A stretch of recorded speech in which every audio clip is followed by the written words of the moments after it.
प्यारे अधिवक्ता साथियों, सभी को हमारा जय सिया राम। आप सभी अधिवक्ता साथी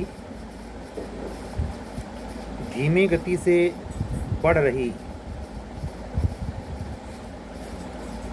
ठंड के बीच कुछ अलसाए से कैसे पता चला हमें? आज हम देख रहे थे, हालांकि ये हमारा रेगुलर रूटीन होता है। आज वो पहला दिन है पिछले 15 दिन में, 27 नवंबर 3:10। तो जब आपका वीडियो रिकॉर्ड करने बैठा तो हमने एक बार चेक किया स्टेटस, सब सो रहे, 4-5 बच्चे जग रहे, बाकी सब सो रहे। उसमें सब पढ़ने वाले नहीं, साधारण गृहस्थ। इतना आराम तलबी ठीक नहीं। ठीक है, माननीय उच्च न्यायालय इलाहाबाद एक संकेत दे रहा है अप्रत्यक्ष कि उसे व्यक्तिगत हड़बड़ी नहीं है, लेकिन अभी खतरा टला नहीं है। और खतरा मानना, टलना ना टलना क्यों सोच रहा? अपनी जिंदगी का सवाल है। इतनी बड़ी मात्रा में वैकेंसी फिर दोबारा 2020 में 98 आई, भरी गई 31। पता है आप सभी को 83 आई है। देखिए किसका किस्मत, कौन बनेगा करोड़पति, है ना एक गाना। तो ये जो महासुयोग जैसा समय है, मतलब इस 1 मिनट को आप, हमने एक सवाल देखा, हालांकि जैसे जनरली भी पूरा पेपर कंप्लीट नहीं हो पाया है और समय मिल नहीं पा रहा, फिर भी 45 मिनट में लगभग 50 सवाल। मैं तो पहली बात आगे बढ़ाऊँ, एक बात के लिए माफ़ी चाहता हूँ, और वो हमारी खुद की गलती की वजह से हुआ। मुझे एक बार, असल में कभी आदमी एग्ज़ाम फेस करे तो उसके बारे में सटीक बताए। हम एग्ज़ाम देने तो गए नहीं और शेड्यूल का इतना मुझे ख्याल नहीं। राजस्थान हायर जुडिशरी में जो समय राजस्थान उच्च न्यायालय देता है, 150 क्वेश्चन हल करने के लिए 3 घंटे देता है। हमारे एक निकटवर्ती अधिवक्ता साथी हैं जिन्होंने कमेंट करके मुझे सुझाया। मैं इसीलिए आपसे सॉरी बोला मैंने, ये मुझसे गलती से निकला कि ये जो सलेबस राजस्थान हायर जुडिशरी का है, बिल्कुल 150 क्वेश्चन और 2 घंटे यूपी एपीओ की तरह है। नहीं, यूपी एपीओ में 2 ही घंटे मिलते हैं, लेकिन राजस्थान हायर जुडिशरी में 3 घंटे देता है।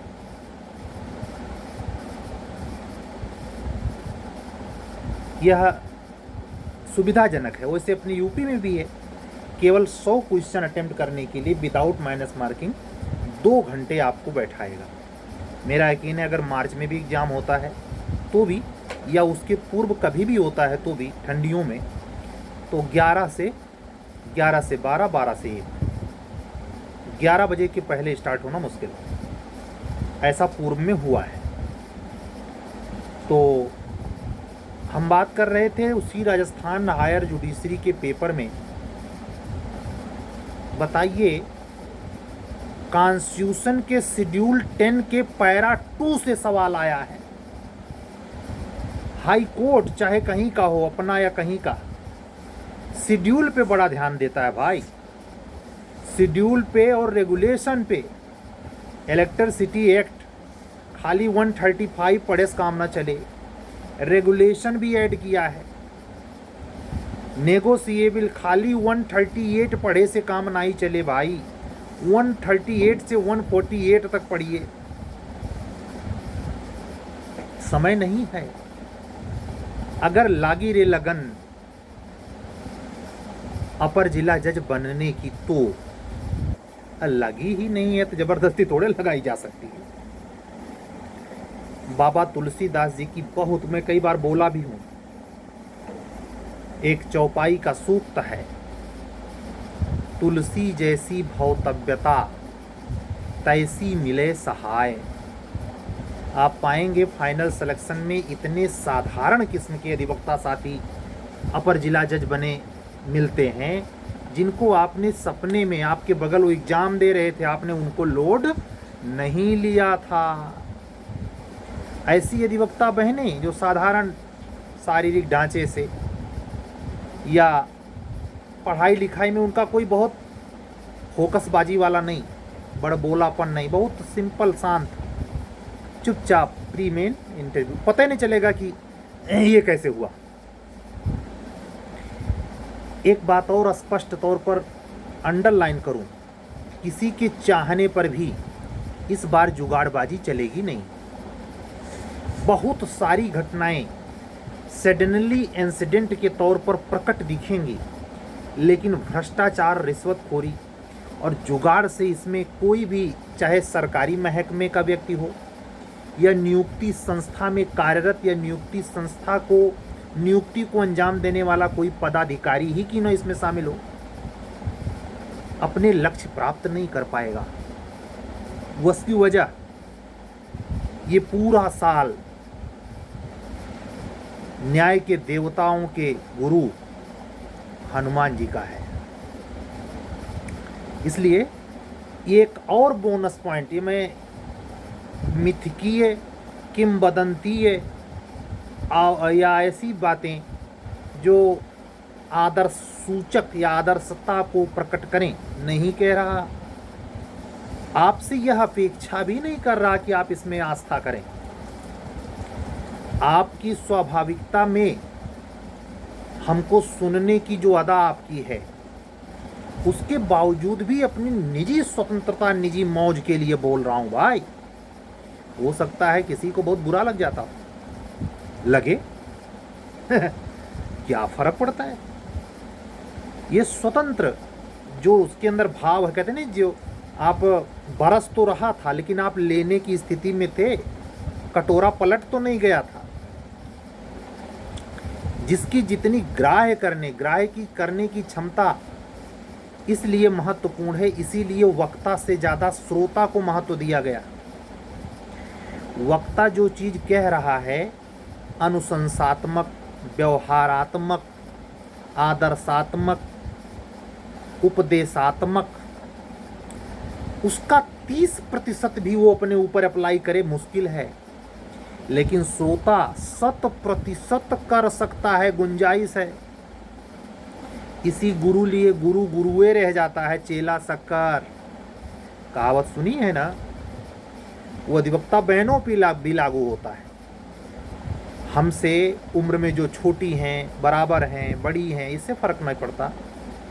आप इस सिलेबस में यूपी हायर जुडिशरी को फोकस करके कितना नियंत्रित और कंसिस्टेंसी में सातत्यता आपकी बराबर मेंटेन है, आपने सिलेबस को ढंग से कैसे, और अगर नहीं समझ में आ रहा, कुछ नया नबेलापन, बेतुकापन, अन्यमनस्कता, संशय है, तो आपको एक बड़ा नुस्खा दे रहा हूँ। इत्तफाक से अगर आप राजस्थान हायर जुडिशरी नहीं गए हैं तो पेपर सॉल्व करें। आपको 2020 यूपीएचजेएस का प्रश्न पत्र, राजस्थान हायर जुडिशरी 2023 के प्रीलिम्स का प्रश्न पत्र लगभग समान, हालांकि राजस्थान कुछ ज़्यादा ही टफ है थ्योरेटिकल सवाल में, और जबकि कॉन्सेप्ट अगर आपका क्लियर हो तो इतना बेस्ट पेपर पढ़ने वालों के लिए दोबारा मिलेगा नहीं। जब भी पेपर थोड़ा सा चूड़ी उसकी टाइट होती है, पढ़ने वालों का पोवारा होता है। इसलिए पढ़ो। और ये जूनियर डिवीज़न वाले बच्चे सुनते हैं, सर हमारे बारे में नहीं बोल रहे। अरे भविष्य में बनेंगे कि नहीं, एपीओ सिलेक्शन पा जाएंगे जो आ रही है। हो सकता है आज का दिन हनुमान जी कुछ बड़ी न्यूज़ दे दें, लेकिन आज जो होगा वो कल तक मिलेगी या आने वाले दिनों में पता चलेगा। लेकिन आज हो सकता है, मन में है ऐसा। बाकी तो आप सभी अपने अपने शेड्यूल के हिसाब से, अपने अपने तय लक्ष्य के हिसाब से अनवरत पढ़िए। ये रात सोने वाली नहीं है। भगवान अर्जुन को समझाते हुए कहते हैं, जो रात्रि का समय आम गृहस्थ आदमी सो के गुजारता है, थकान उतारता है अपनी दिन भर की, उसी रात्रि का उपयोग योगी जाग कर करता है।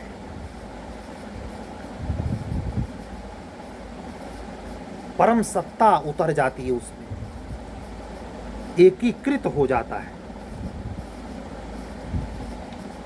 सर्व धर्मान परित्यज्यम मामेकम शरणम व्रज। स्थित प्रज्ञ तो बहुत पूर्व की अवस्था है, लेकिन आदमी जो ढांचे में है, बाह्य शरीर के युक्त है, सूक्ष्म शरीरधारी है, वो बिल्कुल एकाकार अवस्था में परमात्मा के हो जाता है। परम सत्ता, इतना खासियत है रात्रि का, इसलिए इसका सदुपयोग चलता रहे, ये अपेक्षा करता हूँ। मैंने 25 प्रश्न पत्र 42 में से प्रीलिम्स के कंप्लीट, हालांकि उसकी मैंने रफ्तार धीमी कर दी है। हम भी प्रतीक्षा कर रहे हैं माननीय उच्च न्यायालय इलाहाबाद के अग्रिम नोटिस की।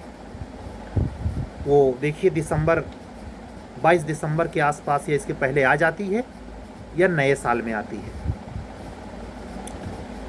आप जो अधिवक्ता साथी नए हों उनको जानकारी दे दूं, इलाहाबाद उच्च न्यायालय में विंटर वेकेशन होता है और लगभग 25 दिसंबर से लेकर 15 जनवरी तक बंद रहता है। तो इसमें बिल्कुल मेरे हिसाब से तो नहीं, असंभव जैसा, उसके बाद देखेंगे। लेकिन ऐसा रोज कहने या जानकर भी अनजान बनने की गुस्ताखी आप सब ना करें। जो भी समय मिल पाता है मैक्सिमम प्रश्न हल करें और पढ़े हुए को दोहरा लें। आप कहीं ऐसा ना हो कि जब प्रीलिम्स हो जाए राजस्थान हायर जुडिशरी की तरह, तो आप ये कहते फिरें, मेरी कश्ती वहाँ डूबी जहाँ पानी कम था, मुझे अपनों ने लूटा गैरों में कहाँ दम था। मतलब आपका जो स्पेशलाइज्ड पेपर है, म्यूनिसिपैलिटी एक्ट, शहरी नगर नियोजन अधिनियम 1973, पंचायती राज हटी गया है, चकबंदी अधिनियम 1953 और उसका regulation, UP revenue code 2006 and regulation 2016, ये आपके स्पेशल पेपर हैं। मेरे वो अधिवक्ता साथी जो हमारी वीडियो रेगुलर सुनते हैं, मैं पूरी उम्मीद करता हूँ नए साल में अगर परीक्षा चली जाती है तो जो एक्ट हम 12 तक ही पहुँच पाए थे पढ़ाकर बोर्ड पर, उसको अन्य माध्यम के द्वारा डायरेक्ट मोड में, मुझे उम्मीद है कि 36 में से टोटल अगर नहीं तो 25 से 30 के बीच में कोई संख्या तो छू ही लेंगे। चल रहा है काम। स्पेशल मैरिज एक्ट पे हमारी क्लास जा रही है 1 दिन के अंतर पर। इसके बाद माल विक्रय अधिनियम कंप्लीट होगा, फिर करप्शन, ऐसे जो छोटा छोटा एक्ट है उसको मैं घंटे भर के क्लास में इस तरीके से, जो बच्चे समझ नहीं पा रहे नया कानून होने की वजह से, तमाम, जैसे हाई कोर्ट का राजस्थान हाई कोर्ट का पेपर देखिए जरा, कितना मतलब दिमाग थिर करके बनाया गया पेपर है। आपको पढ़ते ही लग जाएगा कि आपका मन मस्तिष्क कितना समझ पा रहा हो। अगर नहीं समझ पा रहा तो इस बात का संकेत है आपकी तैयारी में गहराई नहीं है, डेप्थ नहीं है। इसलिए ज़्यादा नहीं तो 2020 यूपी एचजेएस का प्रीलिम्स का पेपर और राजस्थान 2023-24 में जो भी जस्ट जिसका एग्ज़ाम हुआ और जिसकी आंसर की भी है, आप उससे अपने तैयारी को ज़रूर आंक लीजिए। ये आपको इस सेक्टर में, यानी इस बार के बैच में यूपी में, क्या अगर आपकी अपॉर्चुनिटी बनती है तो आपको मेंस लिखने और फिर अंत में आपको साक्षात्कार देने का अवसर मिले। उसके लिए तत्परता के साथ, पूरे शिद्दत पने के साथ कंटिन्यूअस काम करने की ज़रूरत है। इसको परम सौभाग्य मानिएगा अगर एग्जाम मार्च में होता है। ये असाधारण घटना में से इसे काउंट कीजिएगा, सो के टहल के मचकल्ली करके नहीं। ये मौका बार बार नहीं मिलता। एक बार मौका अगर फिसला तो कितने बरस आपके यूं ही चले जा सकते हैं, कुछ कह नहीं सकते। 2020 हायर जुडिशरी का मेंस लिखने वालों में से तमाम ऐसे अधिवक्ता साथी हैं जो 2018 पार्ट 3 में प्रीलिम्स निकाल नहीं पाए थे, जबकि पेपर बहुत आसान था। और ऐसे भी तमाम अधिवक्ता साथी हैं जिनका 2018 पार्ट 3 में प्रीलिम्स नहीं निकला था, लेकिन अपनी मेहनत, पौरुष और सतर्कता के बूते उस 2020 हायर जुडिशरी प्रारंभिक परीक्षा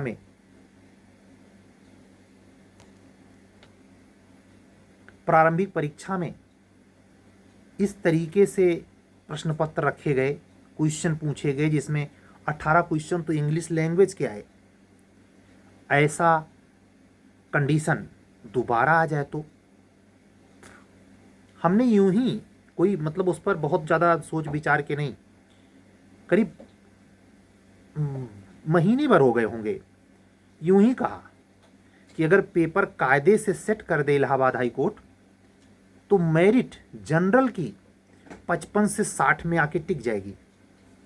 4500 लड़कों में जो 1660 को मेंस लिखना है, आप अपना नाम 4500 में से 1660 में लाने के लिए अपनी कैटेगरी की बहुत बाद में सोचें, ना सोचें तो ज़्यादा ठीक है, जनरल के माइंडसेट से सोचें।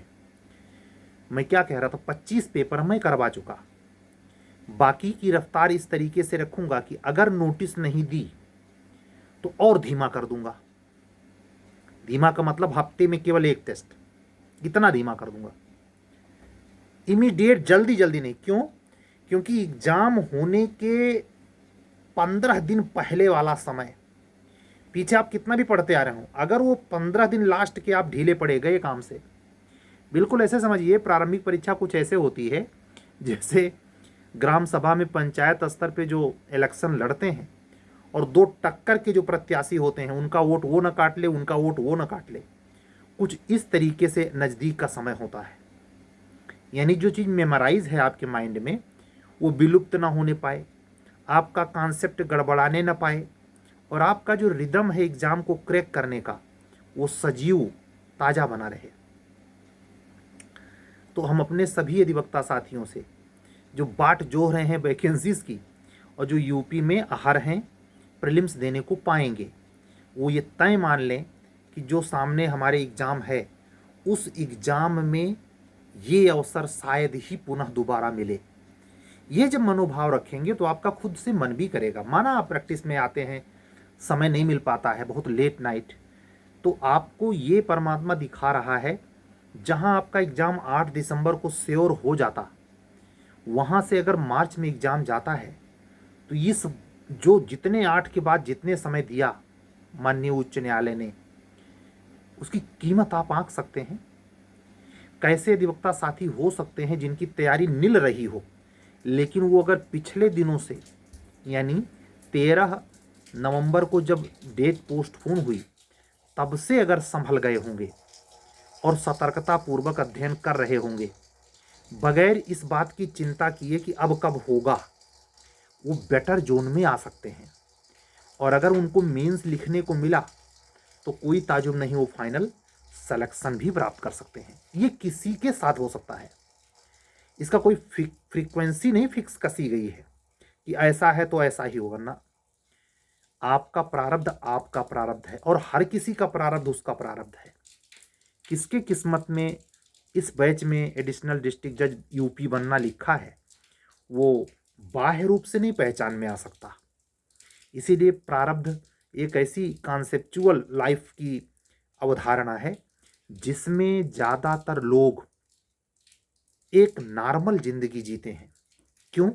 क्योंकि उनके प्रारब्ध में पूर्णोदय हो ही नहीं पाता, वो तमाम चीज़ों को खुद ही गला घोंट देते हैं। लेकिन जो सौभाग्यशाली होता है और जिसके पास परमात्मा की कृपा होती है, वो इतने विचित्र सिचुएशन में भी चमक कर बाहर आता है और उसके सुकीर्ति चारों तरफ फैलती है। सुकीर्ति आसान नहीं, इस जीवन में पैसा कमाना बहुत आसान है, लेकिन यश पूर्वक जिसका मान हो। गीता में एक सूक्ति आती है, अय अर्जुन, अगर तू युद्ध नहीं करेगा तो तेरा स्वभाव तुझे इस युद्ध में जरूर लगा देगा, और तब किसी भले या बुरे के लिए मैं जिम्मेवारी नहीं लूंगा। तू जाने, तेरा कर्म जाने। इसीलिए मैं तुझसे कह रहा हूं कि तू सब कुछ छोड़कर मेरी शरण में आ जा। अर्जुन के प्रति भगवान की यह बातें आपके इस प्रतियोगिता जगत में भी बिल्कुल व्यवहारिक सी लगती हैं।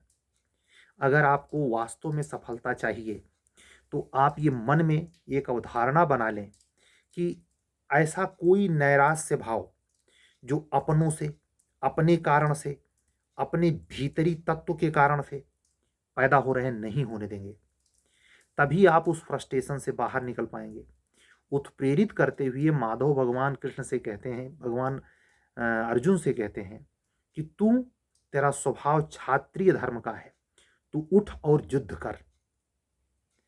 आप सोचिए, इतना अनर्गल प्रलाप भरी बातें अर्जुन भगवान से कर रहे हैं कि इससे बढ़िया तो भीख मांग लेना ठीक है। ये हमारे गुरु भाई हैं फलानवा ढिमका। इमोशनल आदमी जो फ्रस्ट्रेट हो जाता है, जिसका दिल एकदम असंतुलित है, वो बिल्कुल वैसा ही आचरण करता है। इमोशन पे इमोशन अपना प्रकट करता है। जिस तरीके से इमोशनल कंडीशन में है अर्जुन, वो बहुत कुछ कह देते हैं भगवान को भी कि आप भी बेमतलब तुले हुए हैं मारने मरवाने पर। लेकिन अंत में सत्य क्या है, रिजल्ट कैसे आता है? सब मारे जाते हैं, और यही अर्जुन से मरवाते भगवान कृष्ण। ये साधारण घटना नहीं महाभारत। ये अपने जीवन में अगर आप सफलता चाहते हैं तो कड़वा कड़वा एकदम कड़वा घूंटना पड़ेगा, मेहनत करनी पड़ेगी, रीढ़ की हड्डी सीधी। इतने बड़े सिलेबस में केवल सपने बुनने से नहीं होता। जो 1660 मेंस लिखेंगे भाई, उसमें सबके सब थोड़े सेलेक्ट होंगे। मेरा तो निजी विश्वास है, मैं ऐसे जनरली कह रहा हूँ। पहली बात तो प्रार्थना ये करता हूँ, और माननीय उच्च न्यायालय इलाहाबाद वर्तमान सीजे अरुण भंसाली सर से प्रार्थना करता हूँ कि सर, ये जो दाग लगा है ना कि आती है इतनी और भरी जाती है इतनी, इसको इस बार जड़ से खत्म कर दीजिए। कोई ये ना कहने पाए कि आई इतनी थी और भरी इतनी गई। भले आपने इतना स्ट्रिक्ट रूल लगाया है कि हर पेपर में 40% नंबर चाहिए मेंस में, फिर भी भरिए पूरा। तो यह इसलिए भी जरूरी है कि एक वैकेंसी जो 2 साल का अंतर लेती थी, देखने में आया 22 के बजाय 23 की आई, और 26 आ जाएगा। यानी एक व्यक्ति अगर हायर जुडिशरी में अपनी कैरियर की उम्मीद में सोच रहा है और 40 के ऊपर है, तो उसको 2 या मैक्सिमम 3 वैकेंसी मिल पाएगी। 3 साल के अंतर पे क्या हुआ, 40 3 43, 43 3 46, एक ही वैकेंसी तो मिली भाई। 3 साल के अंतर पे अगर वैकेंसी आ रही है बार कोटे की, तो अपने स्टेट में वो 40 से 45 के बीच में एक मौका पाएगा, और 35 के बाद जनरल ओवरेज हो जाता है। ओबीसी 48 तक पाता है वहां भी, लेकिन ये शर्त चलेगी। तो यही हम कहना चाह रहे हैं कि अगर परमात्मा आपको, आपका फॉर्म सेलेक्ट है और आप प्रीलिम्स देने को पाए हैं, और इतने बड़े वैकेंसी में इतने बड़े अवसर के साथ पाए हैं, तो इस अवसर को भुनाने के लिए चूके नहीं। और हमारे यूपी एपीओ और यूपीजे और अन्य स्टेट में, जैसे बहुत सुनाई पड़ा, आज के डेट में आना तो था, लेकिन पता नहीं किस कारण से बिहार जूनियर डिवीजन 32वीं न्यायिक सेवा का अंतिम परिणाम, जो लोग जज बनेंगे उनका नाम छप के आएगा। हो सकता है सैटरडे तक आ जाए।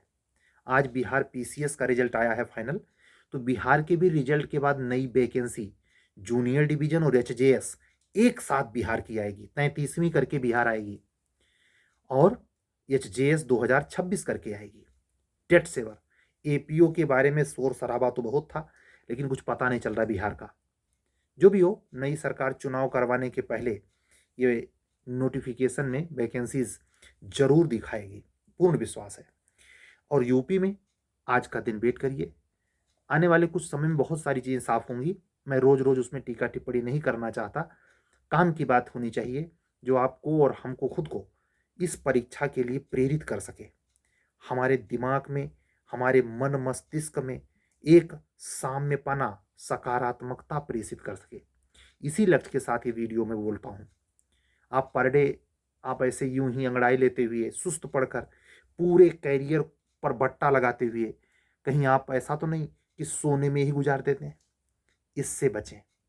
ये महत्वपूर्ण समय चल रहा है, दोबारा नहीं आएगा।